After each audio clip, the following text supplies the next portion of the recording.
Waktu itu, ayah saya memutuskan untuk menjual rumah dan ingin pindah ke sebuah desa kecil karena alasan ingin mendapatkan suasana yang lebih tenang.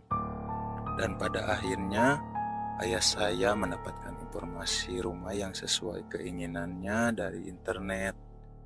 Kami pun sekeluarga akhirnya pindah ke rumah baru. Lokasi rumah baru kami berada di ujung jalan yang jauh dari jalan utama.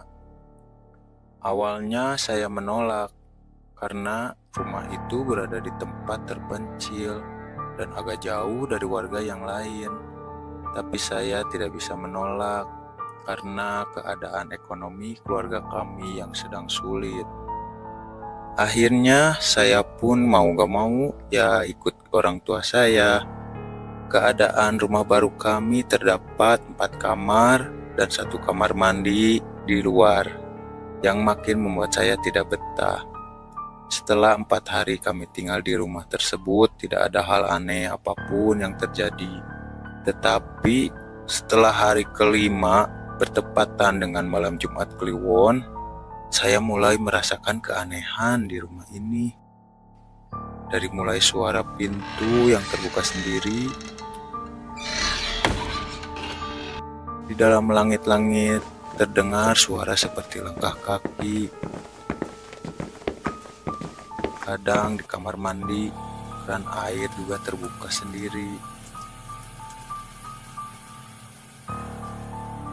Dan adik saya pun mulai berbicara sendiri seperti sedang berbicara dengan temannya. Tetapi tidak ada siapapun yang menemani adik saya. Saya mencoba menjelaskan yang terjadi kepada orang tua saya. Namun orang tua saya hanya menjawab, Mungkin itu hanya perasaan kamu saja. Masuk minggu kedua, kami tinggal di rumah ini. Saya semakin merasakan hal-hal aneh sering terjadi. Apalagi pada malam Jumat kali ini, saya mendengar suara tangisan bayi yang samar-samar, seolah-olah berasal dari lantai. Dan orang tua saya pun mendengar suara tangisan tersebut. Dan sangat kaget pada saat saya mau tidur, seperti ada yang sedang memperhatikan di sudut kamar.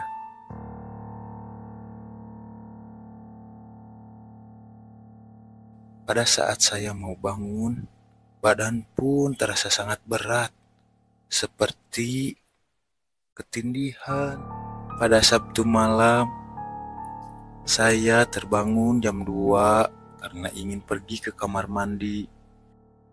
Pada saat saya berjalan ke kamar mandi yang berada di luar, saya melihat seorang wanita berambut panjang, berpakaian seperti ibu hamil pada zaman dulu, dan melihat ke arah saya dengan tatapan kosong. Saya lalu bergegas untuk lari ke kamar membangunkan ayah. Dengan paniknya, saya mengetuk pintu kamar dengan sangat keras. Ayah, ayah, ayah. Dengan perasaan kaget, ayah membuka pintu. Ada apa? Kamu kenapa, Kak? Lalu saya menceritakan apa yang saya lihat di belakang rumah. Ayah pergi ke belakang rumah dan tidak melihat apapun di sana. 2 hari setelah kejadian itu, ibu menjemur pakaian dan si bungsu sedang bermain ayunan di bawah pohon besar yang berada di belakang rumah.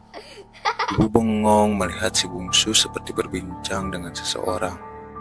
Tapi di situ hanya ada mereka dan tidak ada orang lain. Tiba-tiba angin berhembus sangat kencang, sehingga membuat jemuran terbang dan tidak sengaja terbang ke arah dekat si bungsu.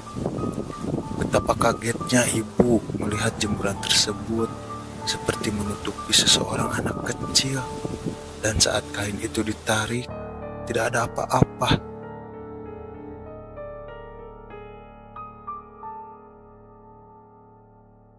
Sambil ketakutan, ibu menggendong si bungsu masuk ke dalam rumah. Si bungsu membawa boneka yang lusuh entah dari mana dan selalu membawanya kemana-mana. Tapi ibu tidak senang melihat boneka itu, sehingga pada malam hari ibu mengambil boneka itu tanpa sepengetahuan si bungsu dan membuangnya. Namun, keesokan harinya, betapa kagetnya ibu karena boneka itu masih di bawah si bungsu. Pada hari berikutnya, ibu mulai kesal dengan boneka itu dan memutuskan untuk membakarnya tanpa si bungsu tahu. Pada hari Kamis, si bungsu kebingungan mencari boneka itu sampai dia menangis. Pada malam harinya, si bungsu tiba-tiba demam dan mengigau sambil berteriak, Di mana anak saya? Kemanakan anak saya? Kembalikan anak saya. Dengan perasaan aneh, kami pun bingung dengan apa yang terjadi pada si bungsu. Akhirnya, kami membawa si bungsu pergi ke klinik terdekat. Pada saat akan berangkat, ibu merasakan seperti ada yang memperhatikan, dan pada saat menoleh, terlihat bayangan hitam berjalan di dalam rumah. Kami pun sampai di klinik terdekat. Ketika saya sedang berada di ruang tunggu, ada seorang wanita tua yang melihat ke arah saya dan bertanya, Kamu dari mana, Dek? Saya hanya bilang. Dari rumah itu. Dia hanya menganggukkan kepala.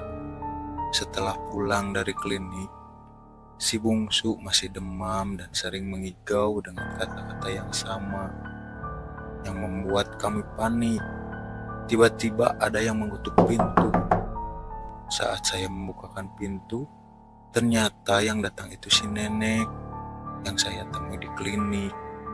Dia bertanya, Bagaimana keadaan adikmu? tanpa basa-basi, saya menuntun nenek itu ke kamar si bungsu.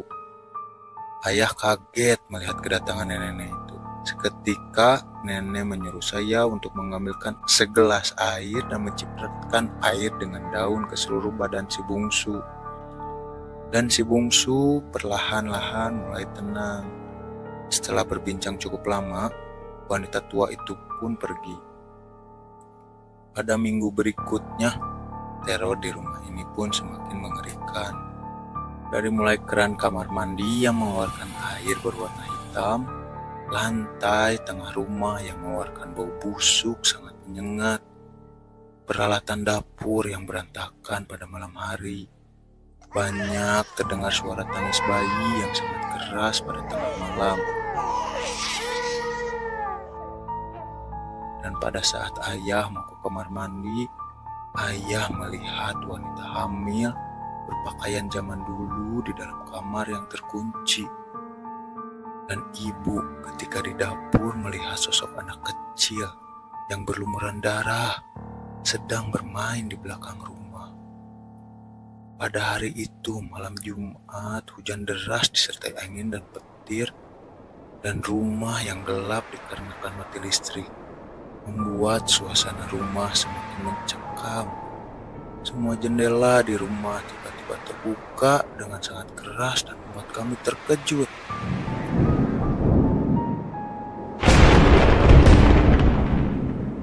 Ada apa ini? Kami semua berkumpul di tengah rumah. Kami melihat wanita hamil yang sering mengganggu kami sedang berjalan menyusuri jendela hingga pada saat di pintu wanita itu menuju ke arah kami. Tiba-tiba kami mendapatkan penglihatan mengerikan yang telah terjadi di rumah ini. Seperti seolah-olah ada praktek aborsi yang sangat banyak. Bahkan ada wanita hamil yang sampai meregang nyawa. Dan proses penguburan janin aborsi yang bahkan sampai mayat wanita hamil. Tiba-tiba saya melihat si nenek lalu menyadarkan kami dari penglihatan yang mengerikan tadi. Pada saat semua telah sadar, ternyata hari sudah pagi. Akhirnya si nenek menjelaskan tentang penglihatan kami, dan ternyata rumah ini dulu dipakai oleh dukun aborsi.